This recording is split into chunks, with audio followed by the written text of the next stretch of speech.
పల్లెటూరు చెట్టు కింద కూర్చొని ముచ్చట్లు. ఒక సాయంత్రం సూర్యుడు అస్తమించబోతున్నాడు.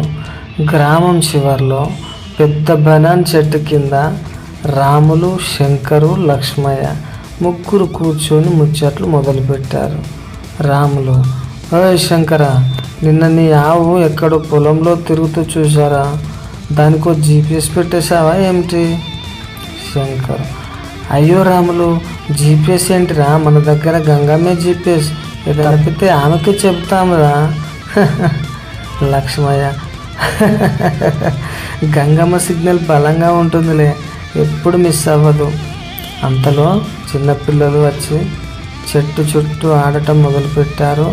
రాములు చేతిలోని టిని సిప్ చేస్తూ అన్నాడు: ఇదిగో, మన చిన్నప్పుడు కూడా ఇలానే కూర్చొని వంకాయలు దొంగలిచ్చే వాళ్ళం, గుర్తుందా?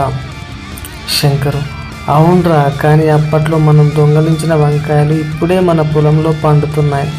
నువ్వు వేసిన విత్తనం అప్పుడే కదా. లక్ష్మయ్య: ఒరేయ్, అదేమో నిజమే, నువ్వు వంకాయలు దొంగలిచ్చావు, నేను తిన్నా, శంకర్ పట్టుకున్నాడు, ముగ్గురి కలిసి పెట్టిన ఇన్వెస్ట్మెంట్ అది. ముగ్గురు పెద్దగా నవ్వుకున్నారు. పక్కన ఉన్న ఆవు కూడా అమ్మో అనుకున్నట్టు మూ అనేసింది. రాములు: సరే, మరి రేపు ఈ చెట్టు కిందే కొత్త కబుర్లు, చాయ్ నా వంతు. శంకరు: చాయ్ అయితే బాగుంది, కానీ బిస్కెట్ కూడా తెచ్చుకోరా, లేకపోతే చెట్టు ఆకులు తింటాము. ముగ్గురు నవ్వుకుంటూ సాయంత్రపు గాలిలో తీయని జ్ఞాపకాలతో ఇంటికి బయలుదేరారు. చిన్నగా పల్లెటూరు వాతావరణం, సరదా మాటలు, స్నేహితుల బంధం కలిసిన ముచ్చట్ల కథ.